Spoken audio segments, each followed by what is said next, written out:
Silence. For His Excellency, the President.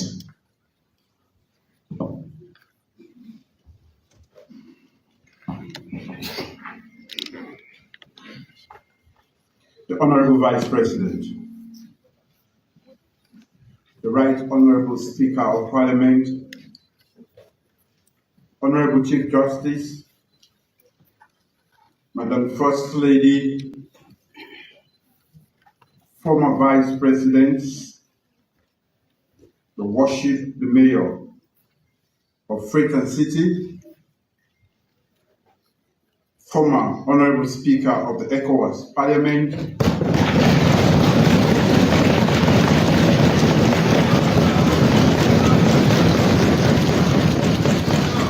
members of the Judiciary, Ministers of Government, Honorable Members of Parliament, our revered traditional and local government leaders, members of the Diplomatic and Consular Corps, members of the Security, Public Safety and Intelligence Services, members of the Fourth Estate, distinguished ladies and gentlemen, fellow Sierra Leoneans, a blessed morning to you all.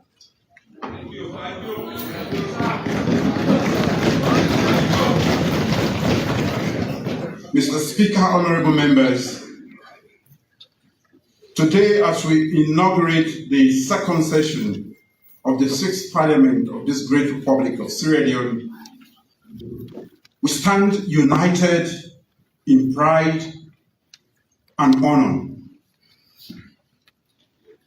This is not just a ceremonial event, but a significant milestone in our nation's democratic journey. This fully constituted parliament is a living embodiment of our nation's diversity and unity. Each seat in this esteemed chamber represents the voices, dreams, and aspirations of our people, making it a true reflection of our democratic values. Governance and politics, though intertwined, serve different purposes. Politics is the pathway to governance. It is the spirited dance of democracy. Yet, once elections are behind us, we must embrace governance with a singular focus.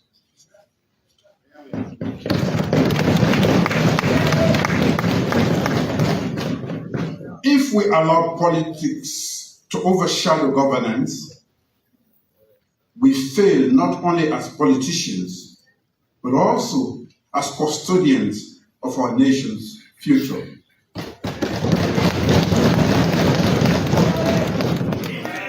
Our citizens have entrusted us with their hopes and dreams, looking to us to transform political promises into tangible realities.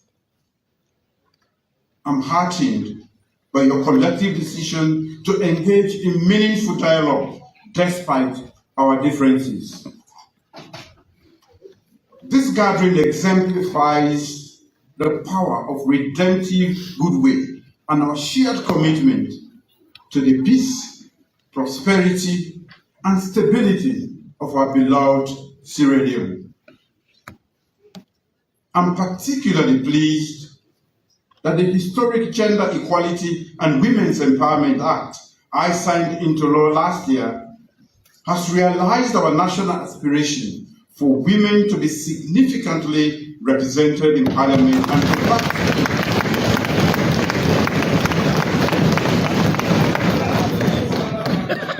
and to participate fully in the legislative process.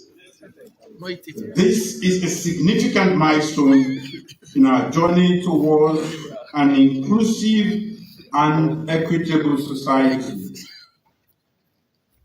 I commend the leadership of Parliament.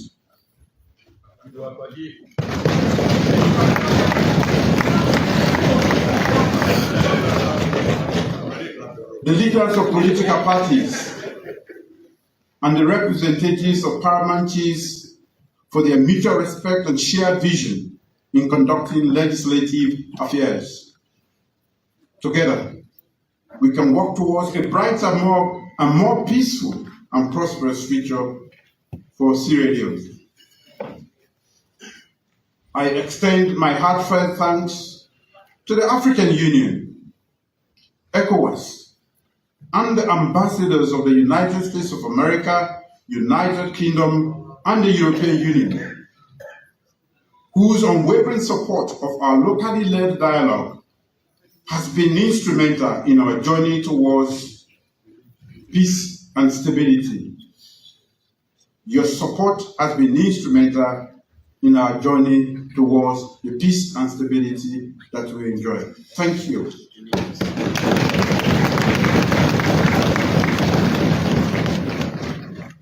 The Cross-Party Committee on Electoral Systems and Management Bodies Review Report, we strengthen our efforts to build a more just, inclusive, and equitable democracy. I urge all parties to approach this task with sincerity, commitment, and urgency.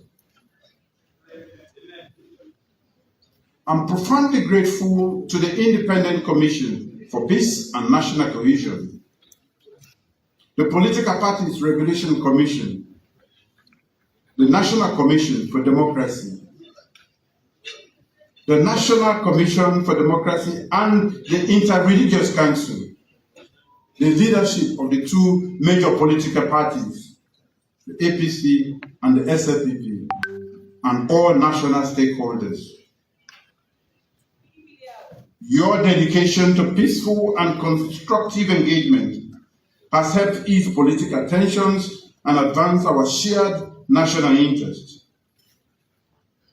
Making peace can be challenging, but enjoying its dividends is deeply rewarding. I thank every citizen of this great nation who has remained committed to peace despite attempts by a few to incite violence and fear. What would we be as leaders and politicians without the citizens to serve? In the timeless words of Nelson Mandela, and I quote, "Great anger and violence can never build a nation," end of quote.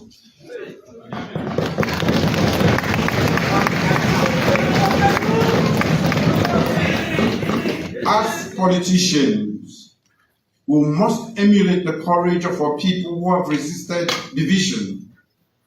We must rise above those who spread incivility, disinformation, hate, fear, and division.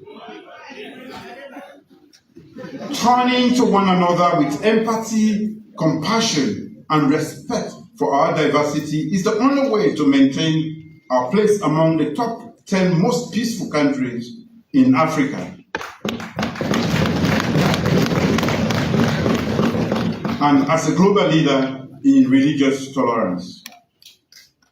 This is the only way to nurture and sustain our democracy. Alongside cooperative citizens, we owe our peace, security, and stability to the tireless dedication, vigilance, and heroism of our security and intelligence forces. They have confronted and foiled violent insurrections, coups, and numerous threats designed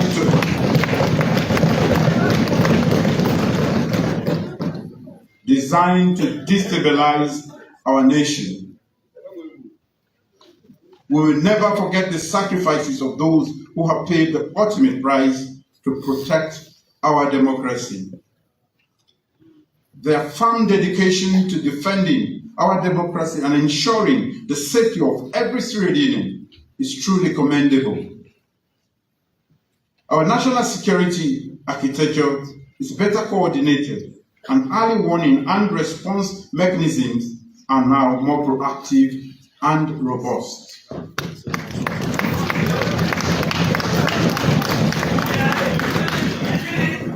I start with the medium-term National Development Plan 2024-2030.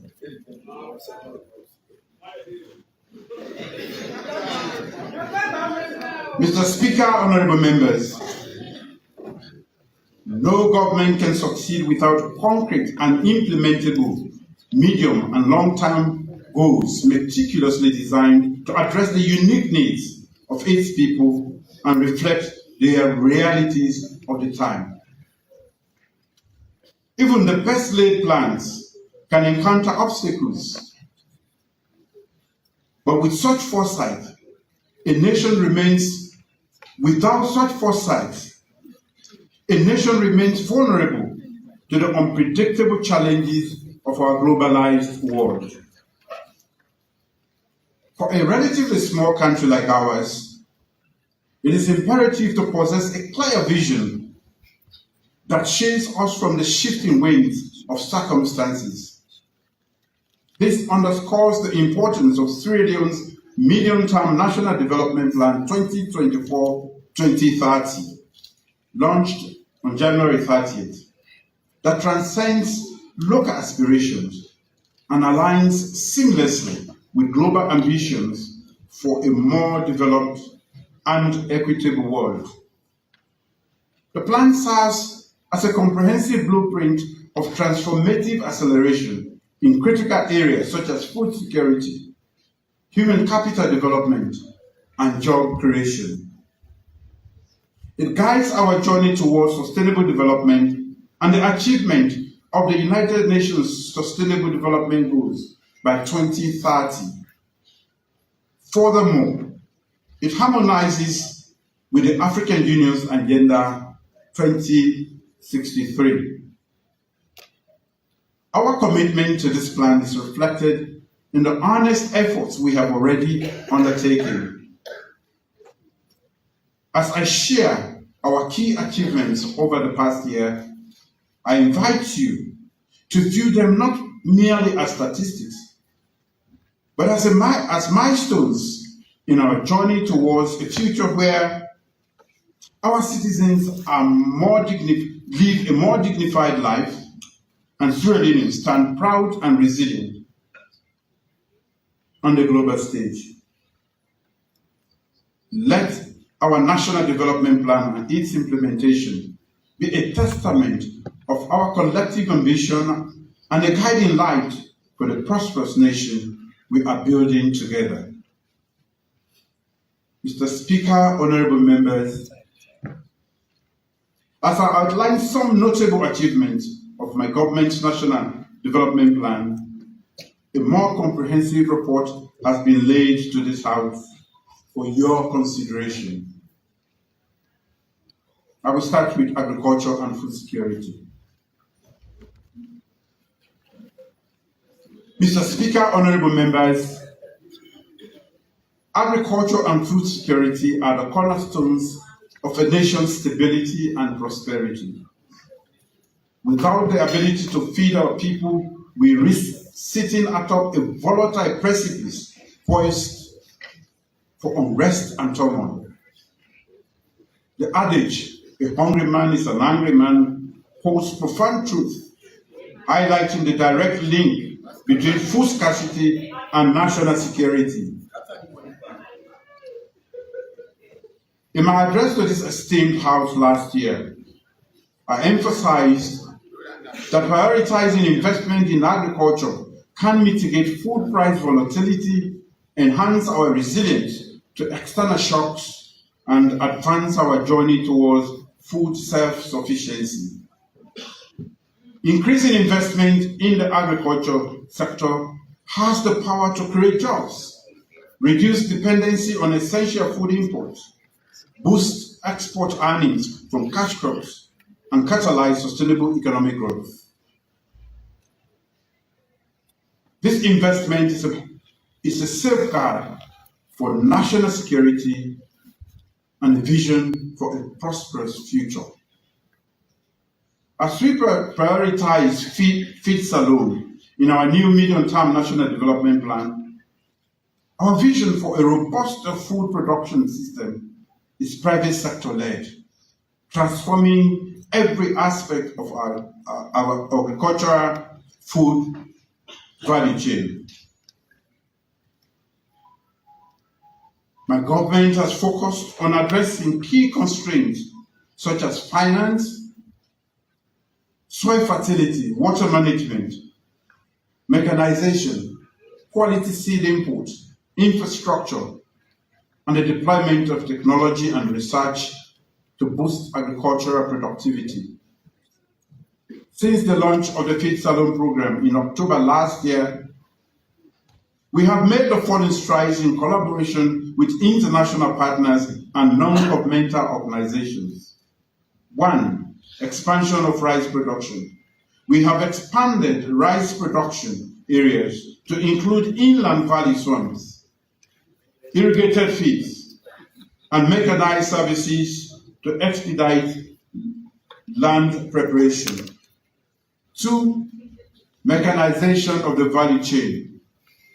We increase mechanization by providing tractors, harvesters, rice mills, and 3 landing crafts for riverine areas. 3. Research and quality input. Utilizing research to deliver high-quality inputs for optimal yields in key value chains, including rice, cocoa, and onion. 4. Revival of cooperatives. We have reintroduced the cooperative system to support rice farming and cocoa production and marketing.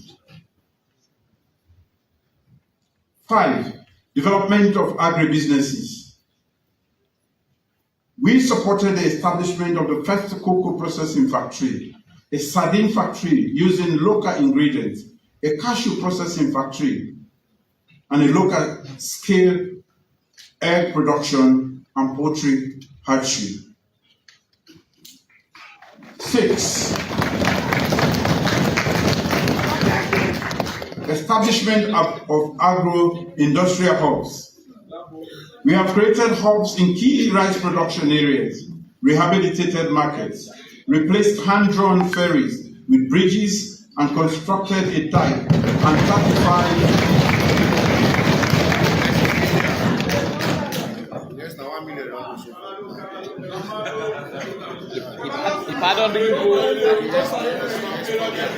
and constructed a dike and 35 kilometers of feeder roads.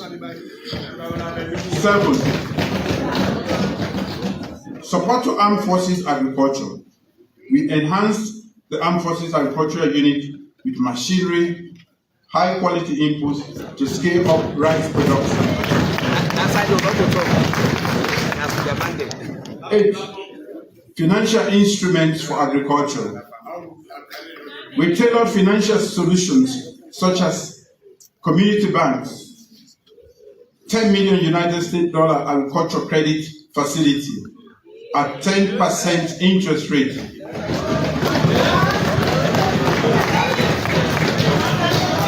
And a pioneering crop insurance scheme worth 28 million new loans. 9. Arctic and climate smart agriculture. We introduced technology to support agricultural research and established early warning system for food security, a soil digital information system, and a national farmers registry linked to national identity numbers. 10. Empowerment of women and youth.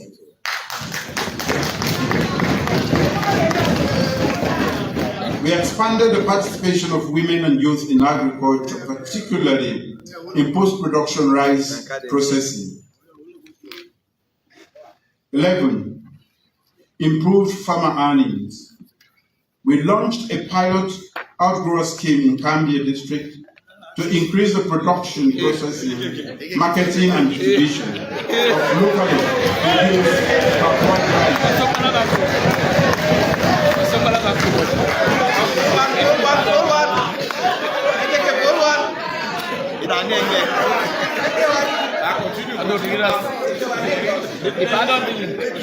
Our government has partnered with international coalitions to enhance agricultural strategies, create an enabling environment for private sector participation, and strengthen inclusive food systems and institutions.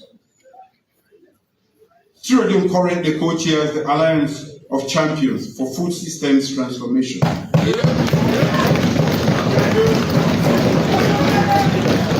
And is also signatory to the Republic of Korea's K-Rice Belt project, supporting select African countries in achieving rice self-sufficiency.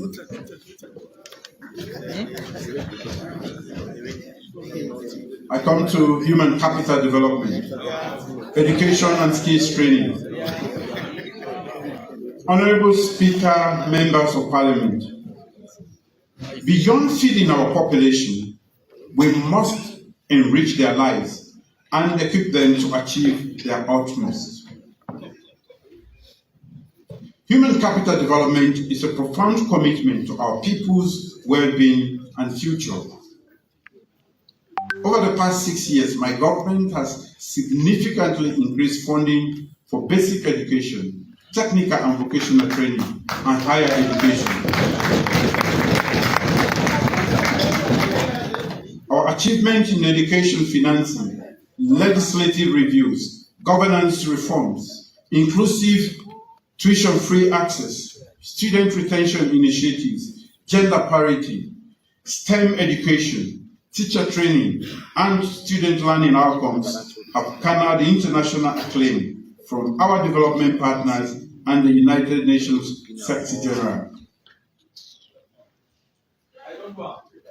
We have expanded nationwide facilities for tertiary, technical, and vocational education, reskilling, and entrepreneurship training, particularly for youth and women, strengthening our mid-youth workforce development. Investment in education and skills training catalyzes inclusive and sustainable economic growth, fostering innovation, entrepreneurship, and a competitive, productive workforce. This attracts new capital ventures and foreign direct investment. My government will continue to collaborate with existing partners and seek new cooperation frameworks for education and skills training.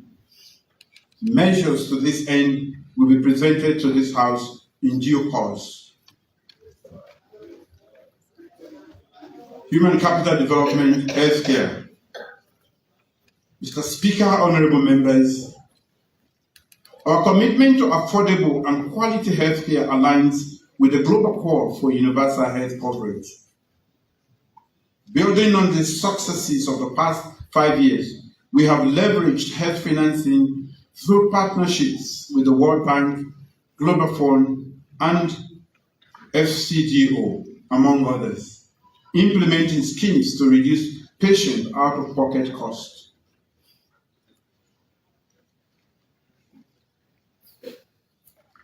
We have recruited 5,000 health workers, increased the number of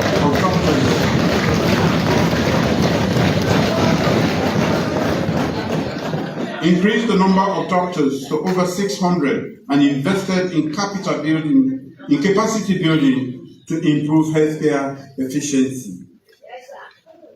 Training on new procedures, deploying new technologies to support disease detection, diagnosis, and patient management, and ensuring delivery of essential medicines and supplies to reach the last mile user have enhanced our national health system.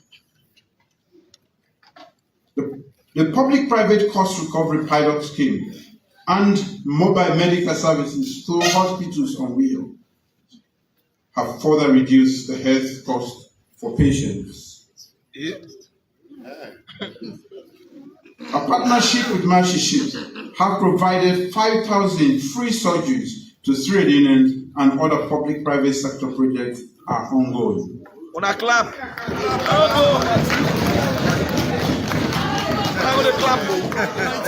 Healthcare infrastructure investments have increased significantly through collaboration with partners, including JICA, Partners in Health, and the UAE government.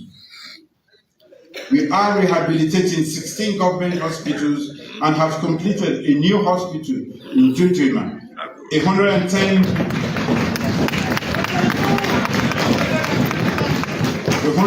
field hospital in Putloko, and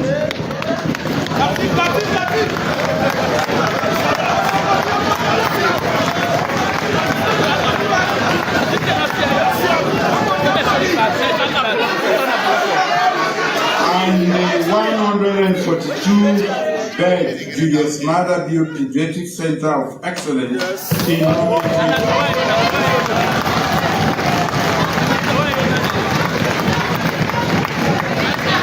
additional projects include constructing the Waterloo Hospital, the 166-bed Center of Excellence, the 166 Hospital Center of Excellence in Konon,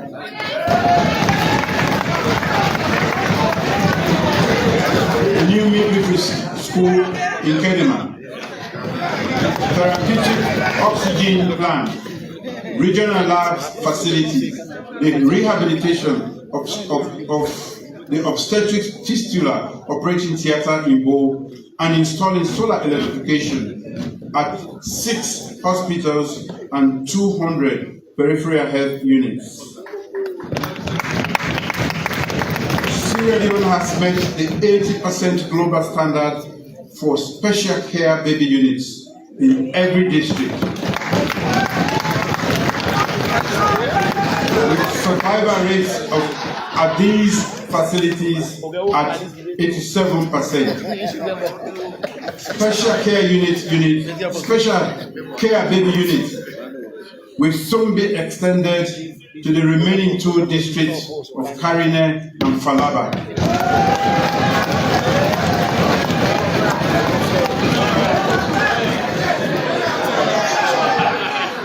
New programs focused on reducing child mortality and maternal mortality rates have been established, leading to significant improvement in child and maternal health. Inpatient malaria death rates have decreased due to the distribution of insecticide-treated nets, and we have one of the highest vaccine coverage rates in Africa. Introducing the first WHO approved malaria vaccine, that is about 1,700,000 doses are available until 2025, and routine HPV vaccination for girls aged 10 have strengthened our health outcomes. Our handling of the COVID-19 pandemic received high commendations.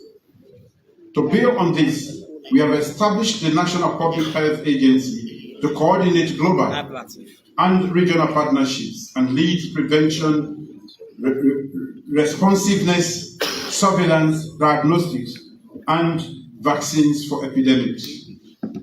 We are committed to broadening the access to clean water and sanitation facilities through ongoing urban and rural water supply projects. Efforts to protect water catchment areas and promote waste management have prevented major disease outbreaks. Mr. Speaker, honorable members, I extend my gratitude to Parliament for enacting key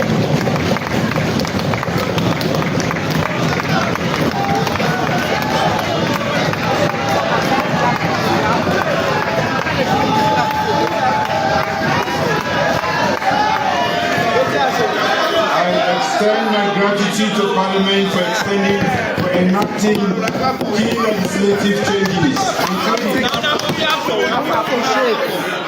including the Allied Health Professions Act and the Tobacco and Nicotine Act, and transforming the Nurses and Midwives Board into a council.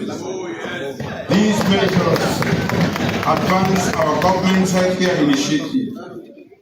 Further bills will be presented to continue our work in improving the health and well-being of Sierra Leoneans. Job creation and rural livelihoods. Mr. Speaker, honorable members, job creation is crucial for a thriving economy. Our youth employment scheme focuses on protecting, supporting, and creating jobs across the country for our growing youth workforce. We are committed to a cohesive approach, investing in education and skills training, developing inland valley slums, digital jobs, and technical skills to integrate youth into public sector agencies. Sectoral agencies developed with active involvement of young people will map out job quality and quantity. In addition, my government has helped resolve over 70% of industrial disputes, including the payment of severance benefits, collective bargaining agreement, and union disputes.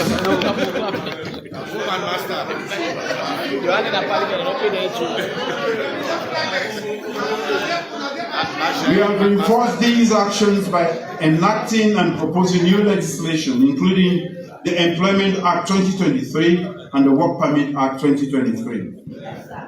Upcoming bills such as Industrial Relations and Trade Union Bill, the Workers' Compensation Bill, the Social Protection Bill, and the Occupational Health and Safety Bill will further support workplace equity and safety, affirming the right to decent work and pay.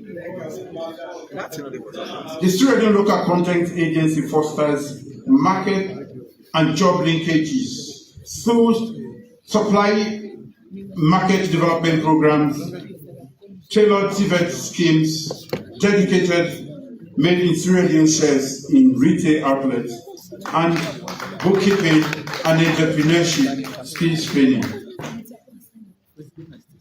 18 cocoa, coffee, and cashew block farms have been established, increasing productivity, entrepreneurship, sustainable livelihood, and creating thousands of jobs in the informal economy and rural communities.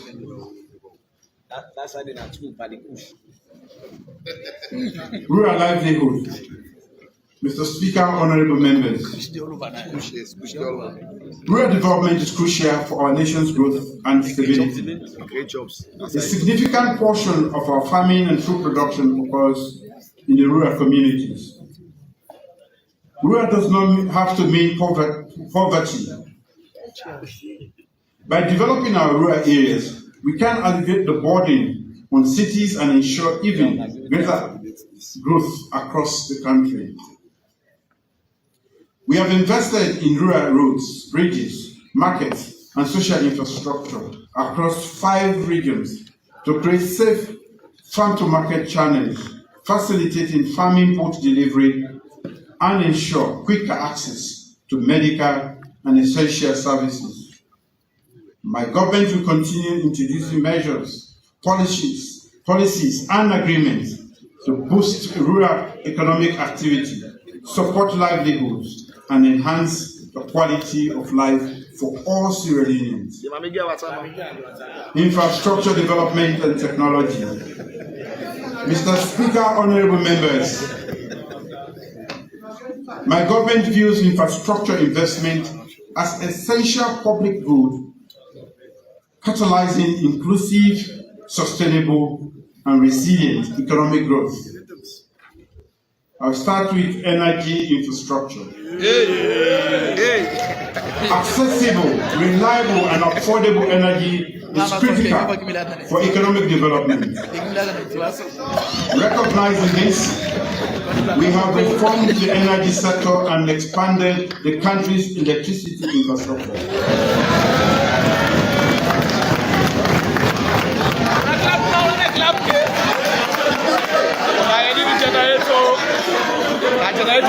With Parliament's approval, we launched the agreement for nationwide generation projects, reintegrating renewable and thermal energy sources, tripling our generation capacity. We have strung over 500 kilometers of transmission lines, rehabilitated the distribution network in Western area and in Bo and Kenema, and added new tanks to the CLSG WAP transmission network. Solar mini grids in 45 towns now serve nearly 10,000 households. And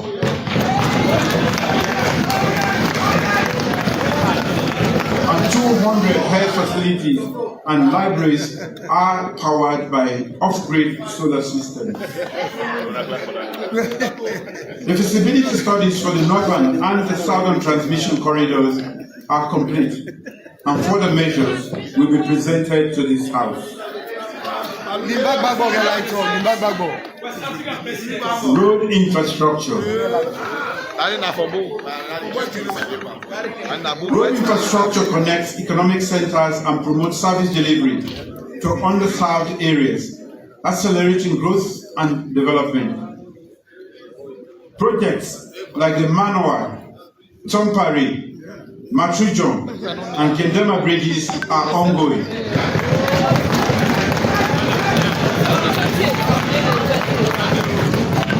With new projects such as Sumbuya, Moselolo, Kabaferi, and Paskadu set to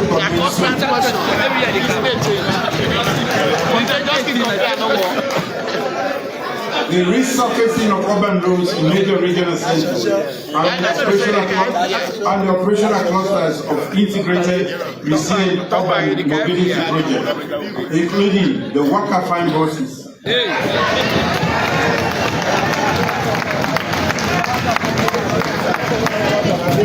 Pedestrian bridges, median barriers, and street lighting enhance connectivity. Road safety improvements include secure digitized number plates, road frequency identification, vehicle licenses, digital road records and fitness cards, and biometric driver's licenses. The Sierra Leone Road Safety Authority has decentralized services with new electronic connectivity to our stations and reactivated the emergency toll-free 244 call center. Port infrastructure. I thank this honorable House again for repealing and replacing the Port Act 1964 with the modern Sierra Leone Ports and Harbour Authority 2023. Our port has passed the International Ship and Port Security Code and rigorous IMO audits, and in recognition from Port Management Association for West Africa and Central Africa as the most improved port in terms of ease of doing business.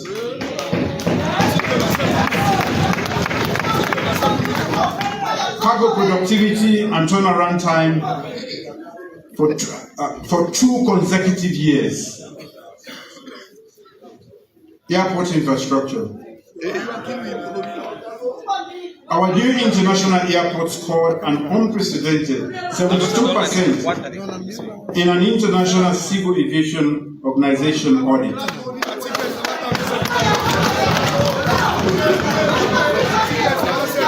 I thank the House for ratifying bilateral air service agreements with several countries, including air travel options. Ethiopia Airlines has started scheduled flights to Freetown International Airport, and further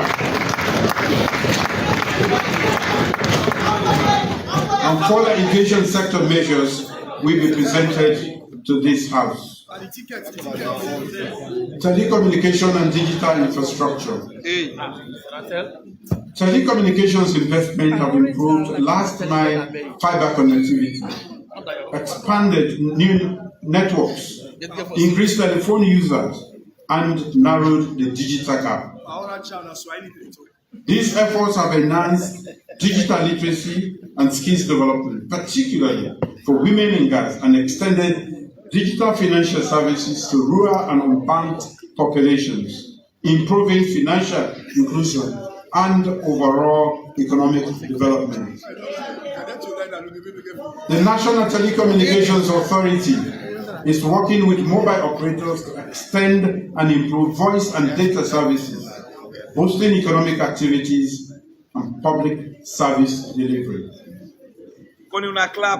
To enhance cybersecurity resilience, we have conducted capacity audits and training for High Court judges, prosecutors, and law enforcement officers. If there's no one clap,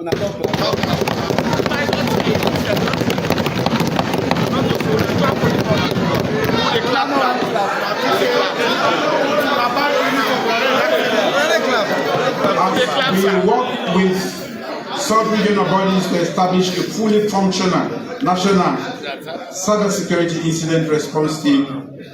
Thank Parliament for ratifying the Budapest Convention.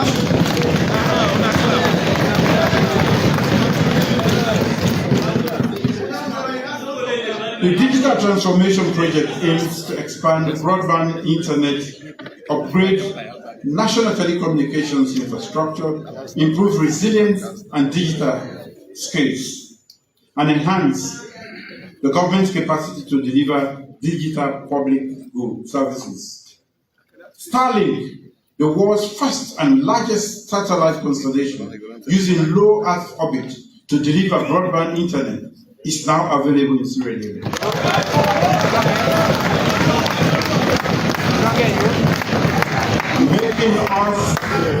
Making us the 9th African country to offer this service. We seek to land a second submarine fiber cable and operationalize the Sierra Leone internet exchange to improve connectivity and digital interaction within our borders. Public service infrastructure reform. Mr. Speaker, honorable members, effective public service architecture is essential for delivering the dividends of democracy and ensuring seamless public service delivery. It strengthens governance, enhances public accountability and transparency at all levels. This principle is central to our new medium-term national development plan. My government will implement the following initiatives, supported by forthcoming measures. 1 is the annual public sector reform dialogues. 2, review of outdated policies and laws. 3, human resource audit for all public service employees. 4, development of a performance management policy. 5, publication of annual state of public sector reports. 6, institutional capacity needs assessment. 7, effective coordination and monitoring. And 8, rationalization and harmonization of public sector mandates and structures. The Wages and Compensation Commission is now operational. Civil service reforms include reviewing the Civil Service Code, regulations and rules, and developing a competence framework to guide recruitment, professionalism, and performance management. Regular audits maintain the accuracy and integrity of public sector payroll. Cross-cutting areas. Mr. Speaker, honorable members, moving on from key achievements in our Big 5 game changers, I will now brief the House on significant cross-cutting areas, starting with the economy. Building a resilient and diversified economy. Mr. Speaker, honorable members, our prudent economic policies and public financial management reforms over the past years have stabilized the economy and ensured sustainable recovery from multiple shocks.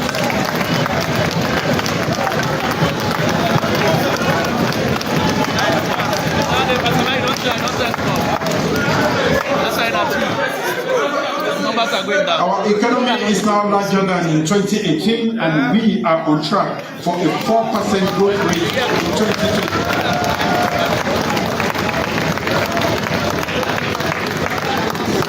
That growth is driven by increased productivity in agriculture, mining, local manufacturing, and services. Economic diversification is integral to our sustainable development strategy. Through import substitution and light manufacturing, we have increased agriculture and fisheries contribution to GDP from 3 to 14%, creating more jobs.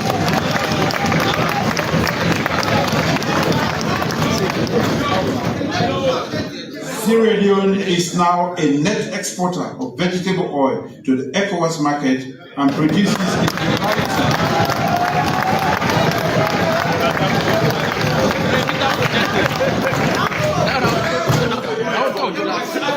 And we also produce a variety of local products, including soap, cement, soft drinks, fruit juices, confectionaries, beer, iron ore, milking sheets, seafood deals, tomato paste, onions, sardines, and more products.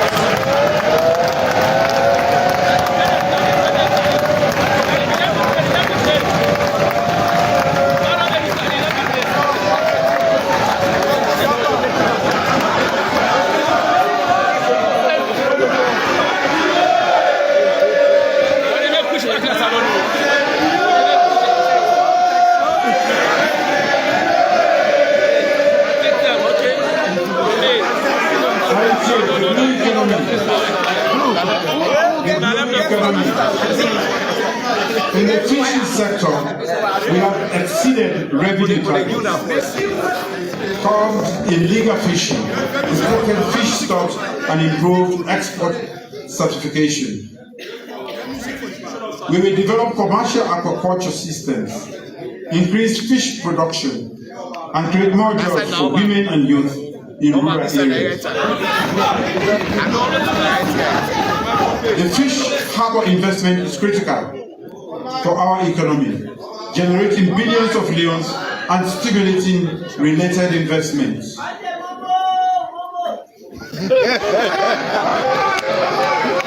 We assure responsible ecosystem monitoring and evaluation. Our medium-term plans include making the harbor a center of excellence for marine education and duty-free trade zone for exporters and importers. The mining sector.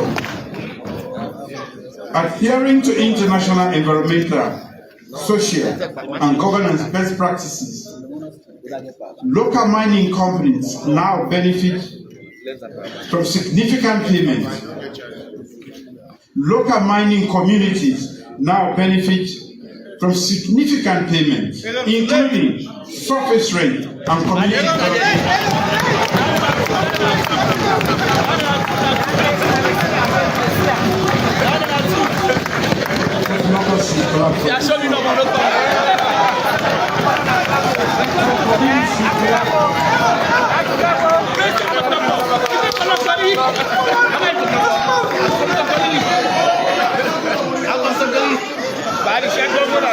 Over the coming years, we will enhance revenue generation, review legislative instruments, support artisanal and small-scale mining, protect mining-affected communities, employ advanced technology to combat illegal mining, and boost women's participation in the sector.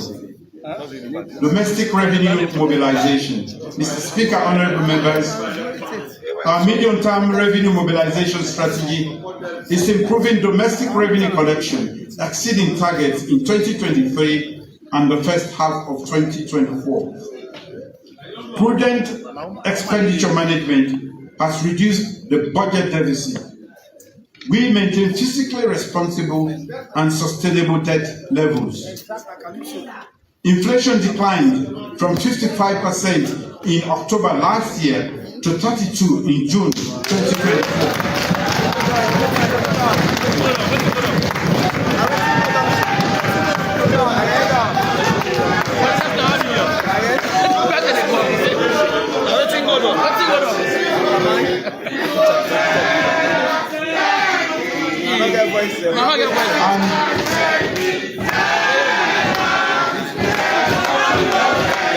That is instilling optimism and hope in the future among our citizens and stakeholders.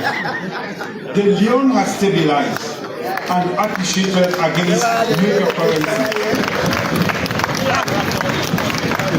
We have increased storage capacity for strategic petroleum stocks and reduced fuel costs, easing the transportation and economic burdens.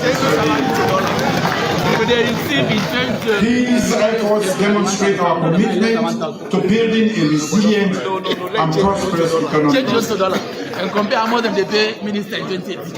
Mobilization of external resources. Mr. Speaker, honorable members, in a world where smaller nations grapple with limited resources, creatively mobilizing, funding, and forging supportive partnerships is paramount. Crafting visionary plans is one thing, but without resources, they remain words on paper. Strategic funding mobilization is a cornerstone of our commitment to sustainable development and economic growth. Our recent achievement in securing external resources highlight this commitment. Mr. Speaker, honorable members, our prudent economic policies have restored donor and investor confidence, leading to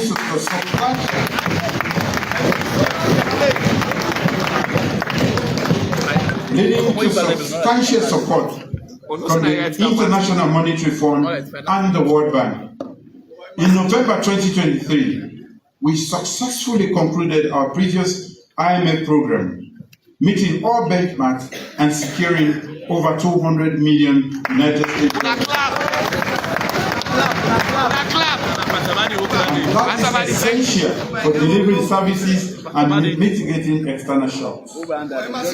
Building on this success, the IMF has greenlighted negotiations for two new programs: the Extended Credit Facility and the Resilience and Sustainability Trust. These initiatives will provide approximately 500 million United States dollars to support economic stabilization and combat climate change, fostering a resilient economy.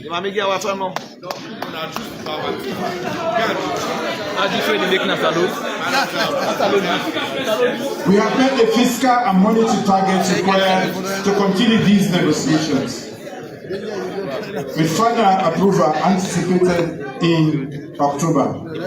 So we have to keep praying. Furthermore, over the past 3 years, we completed 3 budget support operations with the World Bank, resulting in 265 million United States dollars in direct budget support. We are currently negotiating additional operations that will bring 65 million United States dollars in direct budget support for the 2024 fiscal year. Mr. Speaker, honorable members,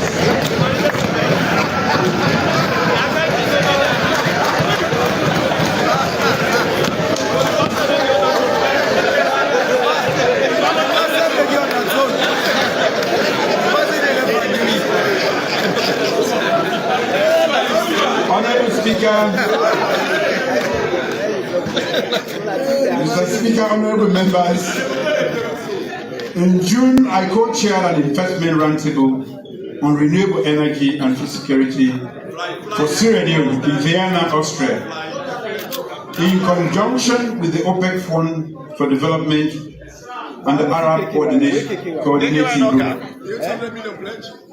We presented the Bumbuna Hybrid Solar Project and Fifth Salon Industrial Cluster for Tomago.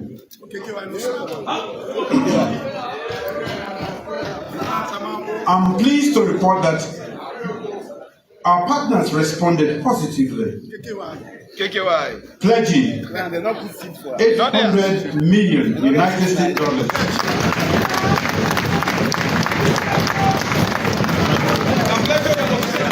to support our aspirations for energy and food security by 2030.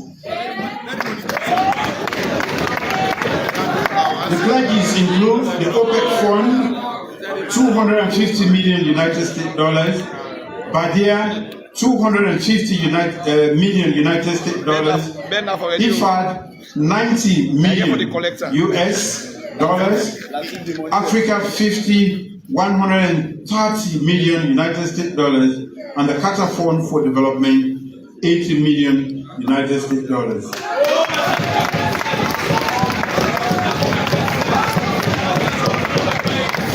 Trusted partners including the Islamic Development Bank, Africa Finance Corporation, Arab Gulf Program for Development, UNIDO, and the Saudi and Abu Dhabi funds have made bilateral commitments to support our development programs.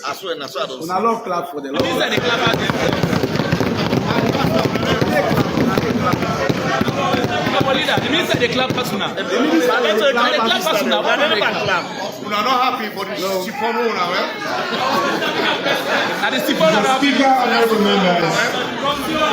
Mr. Speaker, honorable members, attending the Millennium Challenge Cooperation Compact for the first time in our nation's history is a significant achievement, placing us among countries that meet rigorous standards of stability, democratic governance, public finance transparency, and economic freedom.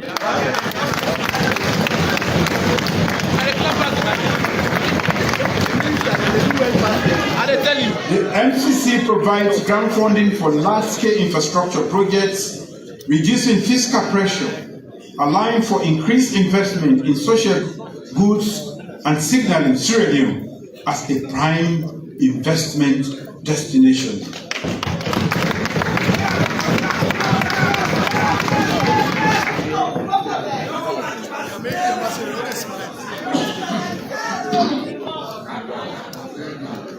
The $480 million NCC Compact will drive profound governance reforms in the energy sector, enhancing financial viability, increasing access to reliable energy, and stimulating growth in agriculture, mining, and manufacturing.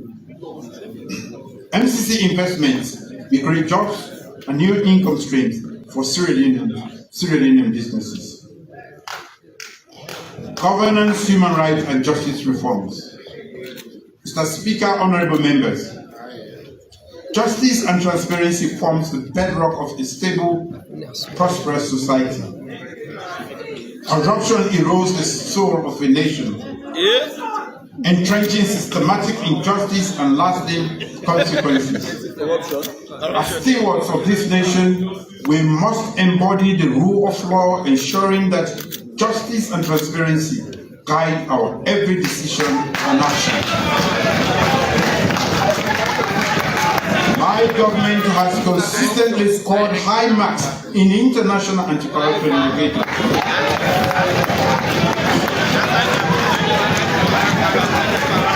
such as those by the MCC and Afrobarometer, due to our dedication to fighting and minimizing fraud, waste, and abuse. The The Anti-Corruption Commission's rigorous strategy has led to a record high recoveries, doing so independently. Confidence in the audit service has increased. It is now covering 85% of government expenditure and expanding into new audit areas like environmental and climate change, information system, forensics, and extractive industries. With the European Union's support, we are deepening decentralization, empowering local authorities to more effectively identify, plan, budget, monitor, and assess projects. The Ministry of Local Government and Rural Development has advanced peaceful coexistence in communities, particularly in selecting traditional leaders and resolving tensions.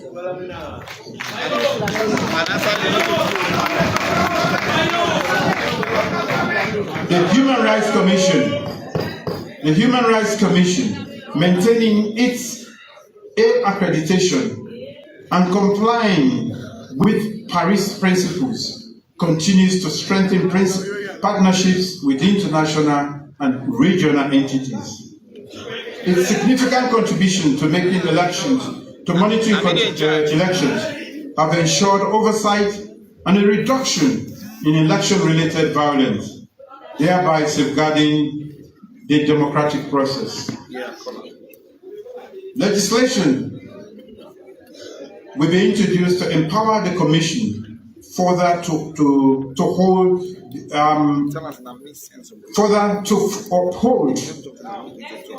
bearers accountable and highlight citizens' responsibilities.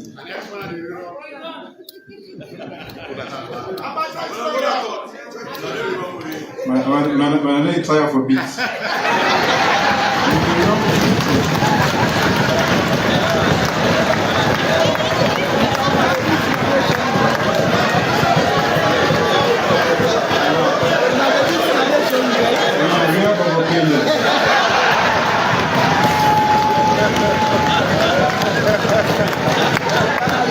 Our government will pursue a legislative agenda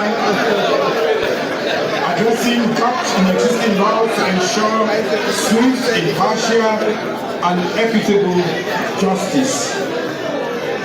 A modernized Criminal Procedures Act has been enacted, and we have invested in state-of-the-art judicial infrastructure.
Gender disparity, judiciary, and alternatives to detention for children in conflict with the law. Gender equity and women's empowerment. Mr. Speaker, honorable members, since the enactment of the GUI Act, gender has been mainstreamed in policies and legislations across government.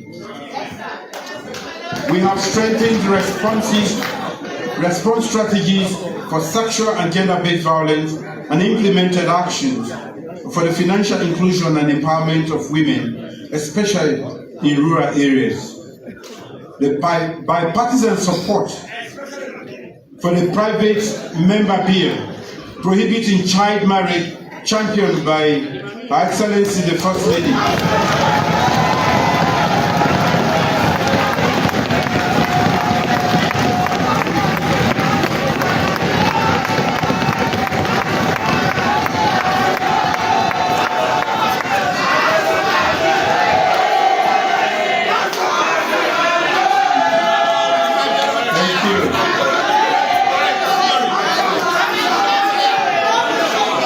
That marks a significant step towards realizing the full potential of our girls, underscoring our collective commitment to their well-being. In the wise words of Ngozi Okonjo-Iweala, I quote, "Investing in women is smart economics." And investing in girls, catching them young, upstream, is even smarter economics. End of quote. My government's firm commitment to promoting and protecting the right of women in Sierra Leone is a promise for a more equitable and prosperous society. Social inclusion. Mr. Speaker, honorable members, empathy and compassion in governance are not merely about ticking the boxes. It is about genuine inclusion and transforming the lives of the most vulnerable. To ensure the right to work and a decent livelihood, my government has provided financial support to the vulnerable, the aged, and other disadvantaged populations through cash transfers to supplement household income. In line with our commitment to the Global Disability Inclusive Sustainable Goal, we are domesticating international instruments to improve representation and service delivery for persons with disability. The mass digital registration of social safety net recipients and the development of social protection bill, we formalize our commitment to supporting the most vulnerable populations, building household resilience against short-term and lingering shocks, and aiding the transition to stable employment. Our single interest Munafa scheme has seen recovery and repayment rates that are very high, with nearly 10,000 participants. The World Bank grant is supporting 60 agro-processing SMEs across various value chains. Synthetic drugs and substance abuse.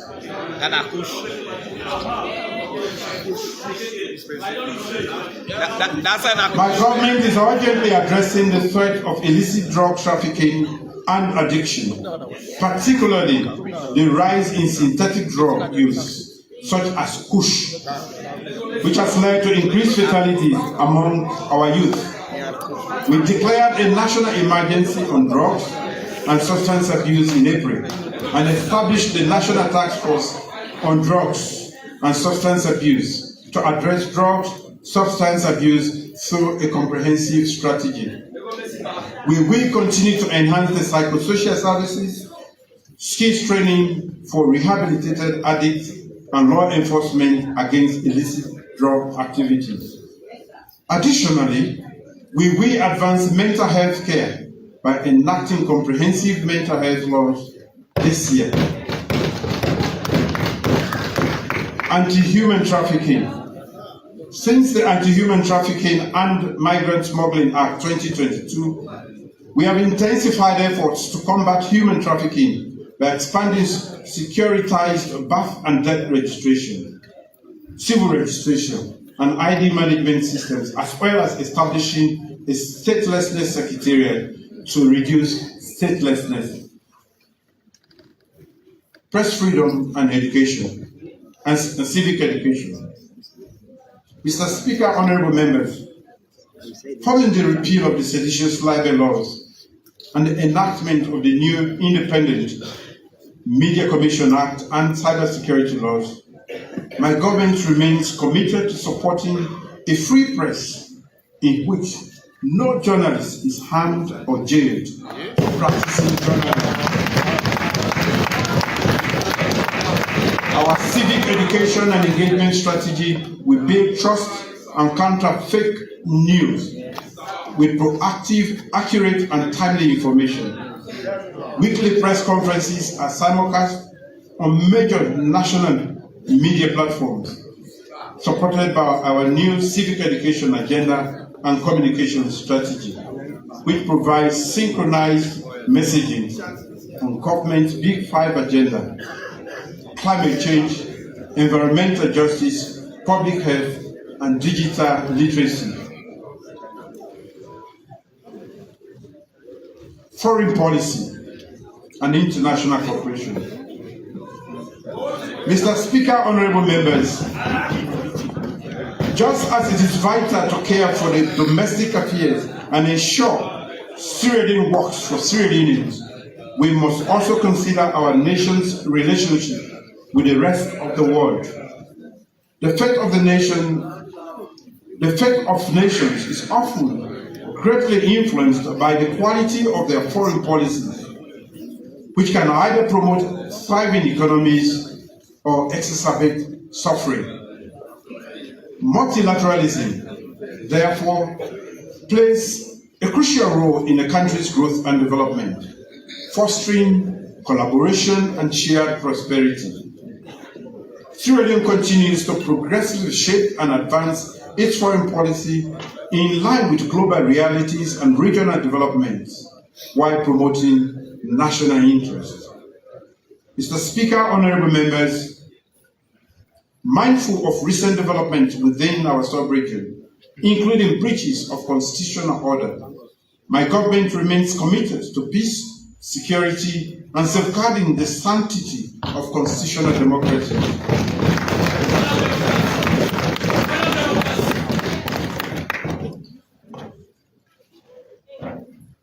As a founding ECOWAS member, we recognize the importance of a collective approach to security, and we will continue to engage positively with sister states in transition. Our government acknowledges the link between security and development and strives to deepen our contribution to regional and international peace. Sierra Leone's recent membership in the African Union Peace and Security Council 2024-2026 will amplify its voice in advancing peace and preventing conflict in our sub-region and continent. We are committed to expanding our diplomatic presence globally to improve our competitiveness and benefit from friendly relations. We recently opened a diplomatic mission in Qatar and plan to open embassies in France and Algeria.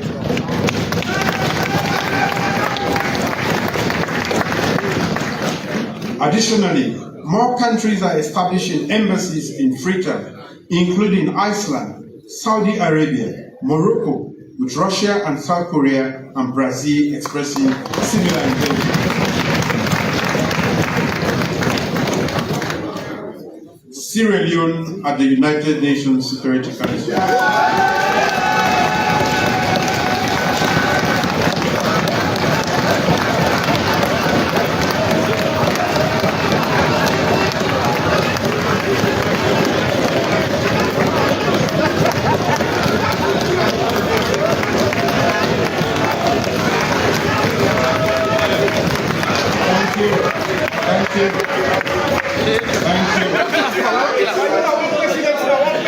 Mr. Speaker, honorable members, I'm proud to announce that Sierra Leone commenced its historic second term as an elected member of the United Nations Security Council on the 1st of January.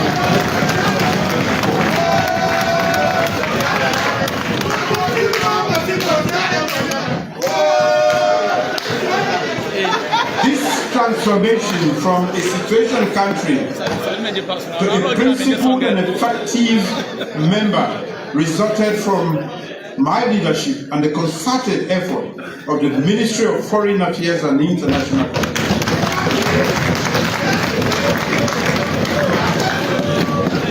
Sierra Leone now has a seat at the highest table on matters of international peace and security, presenting a unique opportunity to participate in global discussions and influence decisions in the world's premier body responsible for maintaining international peace and security. In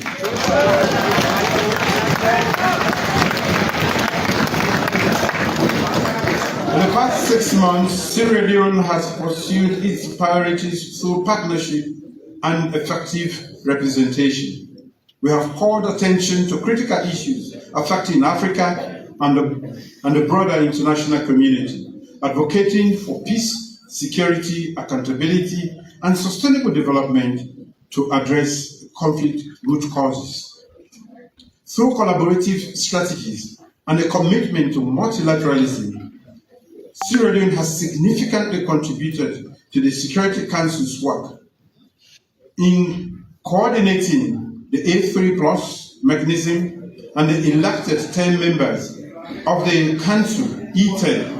We continue to enhance our profile and influence globally. Leveraging our experiences and collaborating with international partners, Sierra Leone has co-signed important commitments for women's peace and security, climate and food security, and support for the United Nations Relief and Works Agency for Palestine refugees, UNRWA. Sierra Leone has taken an active role in debates, supporting UN peacekeeping operations, and sponsoring resolutions on African security issues, post-conflict reconstruction, peace building, and conflict prevention. Highlights include co-writing and adopting the Presidential Statement on Peace Consolidation in West Africa, and co-sponsoring a ceasefire resolution in Gaza.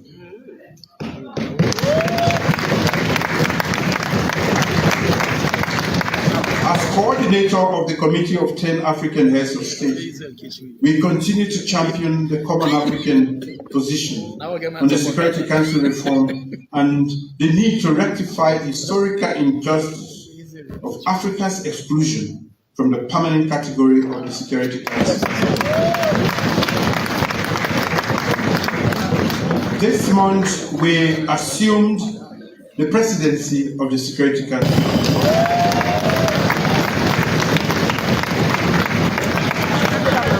Coordinating its affairs, showcasing our national resilience and commitment to sustainable peace.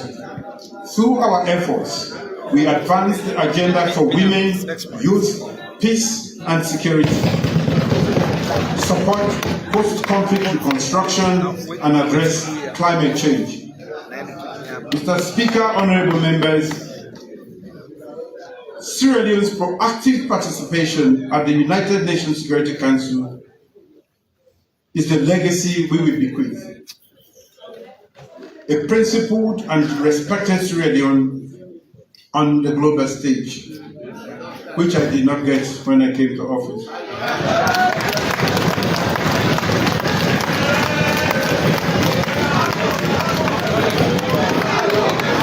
Climate change. Mr. Speaker, honorable members, addressing climate change is not just an option. It is a necessity in a climate vulnerable country like ours. The catastrophic potential of climate-related events can erase decades of development in an instant. Ignoring climate change means cutting disaster, and there will be no country to enjoy or be proud of if we fail in this duty. Last year, I established the Presidential Initiative on Climate Change, Renewable Energy and Food Security, PCREF, within the Office of the President.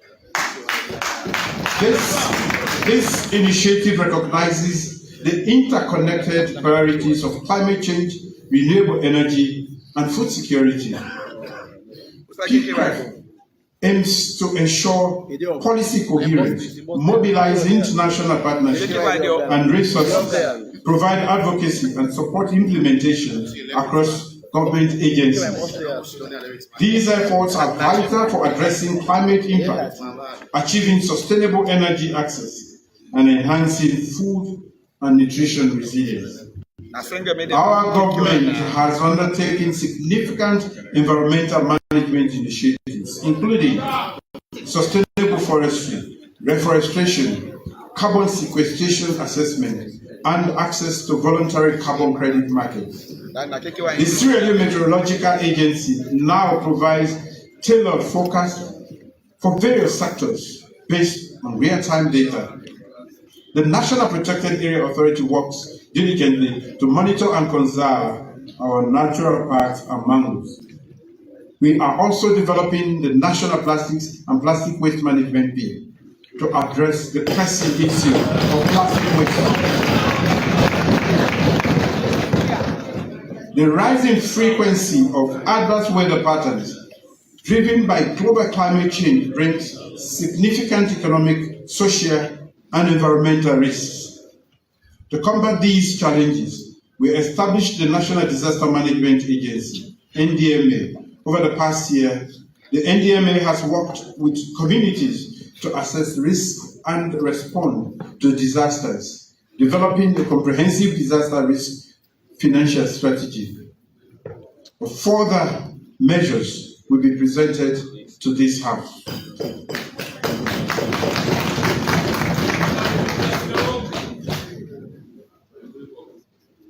You don't begin sleep. Mr. Speaker, honorable members.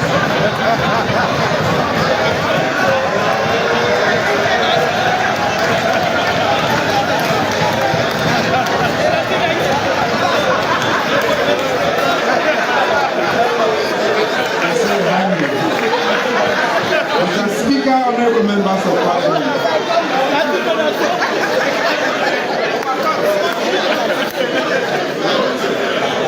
I'm actually concluding now. That will be good news. Mr. Speaker, honorable members of Parliament, a profound responsibility lies before us.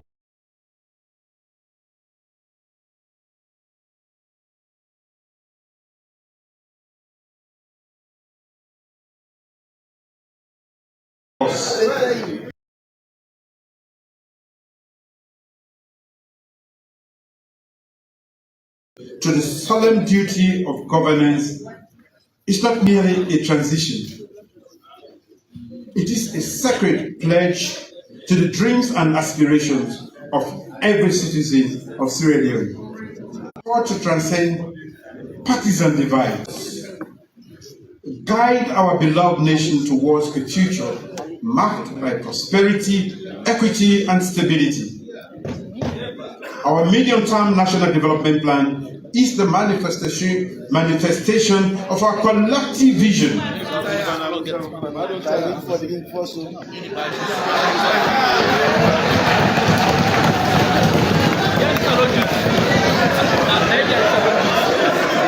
Our medium-term national development plan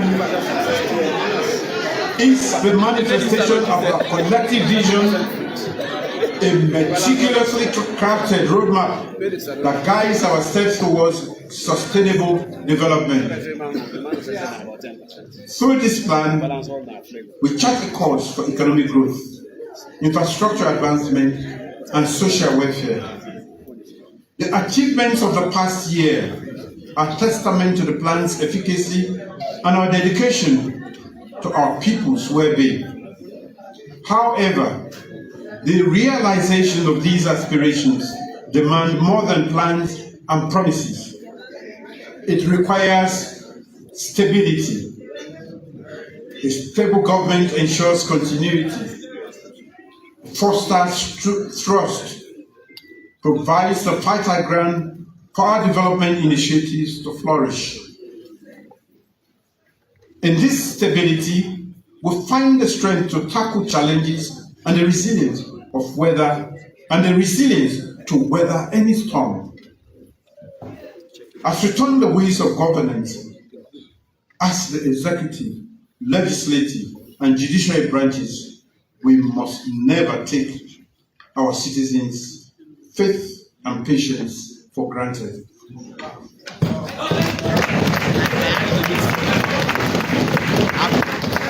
who hold positions of leadership, but the true holders of power are the citizens, the only group of people from whom we derive legitimacy.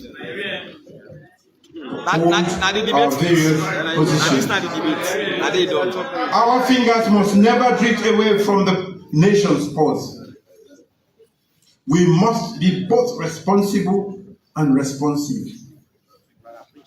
We owe a profound debt to our international partners, whose steadfast support and collaboration enhance our capacity to achieve our goals, and to every individual and organization that stands with us in this noble endeavor. Your contributions are the lifeblood of our national progress. Honorable Speaker, Mr. Speaker, honorable members, in this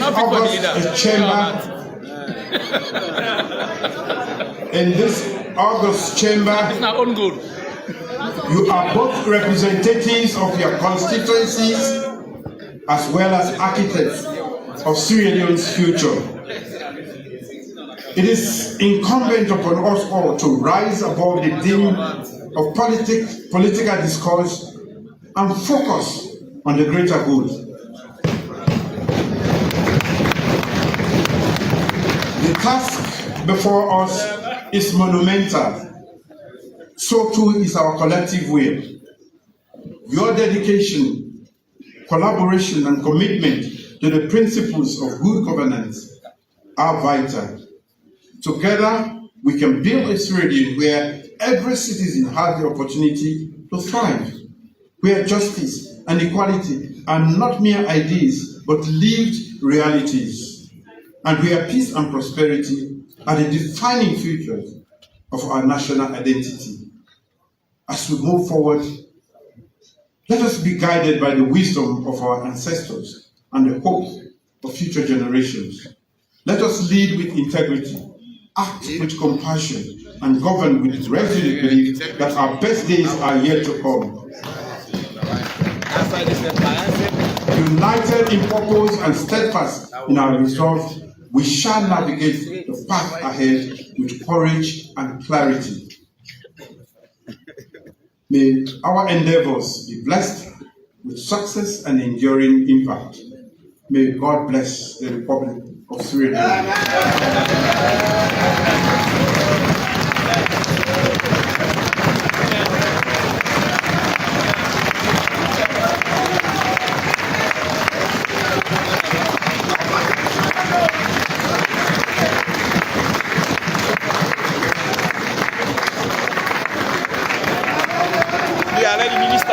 The debates, but I don't know how they pay for. The code of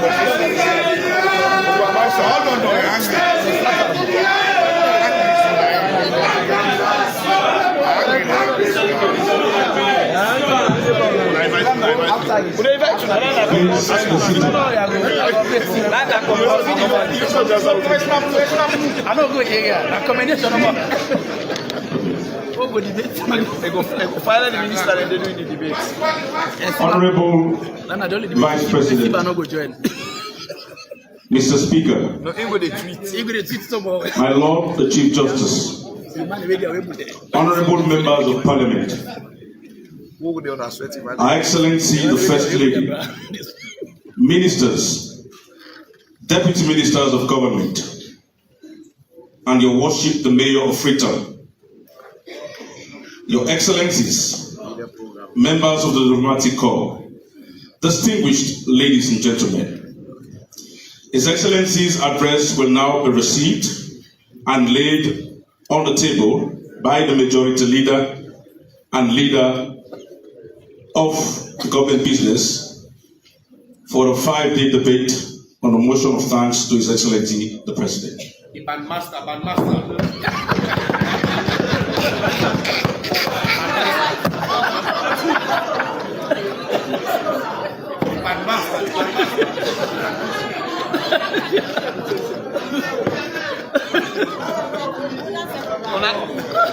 Why Bangura?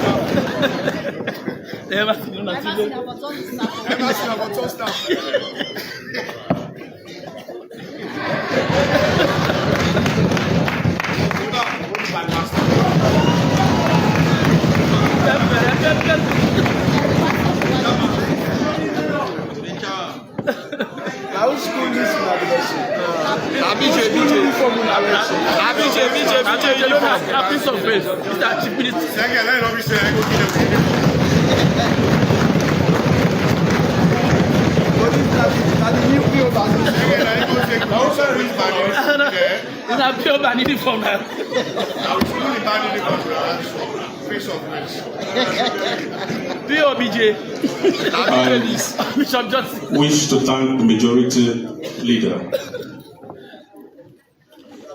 and leader of government business. Honorable Vice President, Mr. Speaker, my Lord the Chief Justice, honorable members of Parliament, Her Excellency the First Lady, ministers and deputy ministers of government, Your Worship the Mayor of Freetown, Your Excellencies, members of the Diplomatic Corps, distinguished ladies and gentlemen. After the national anthem, His Excellency the President will leave the chamber, accompanied by Mr. Speaker, the Deputy Speaker, for the Speaker's suite on the way to State House. Please wait patiently in your respective places for Mr. Speaker to return and adjourn the sitting of the House.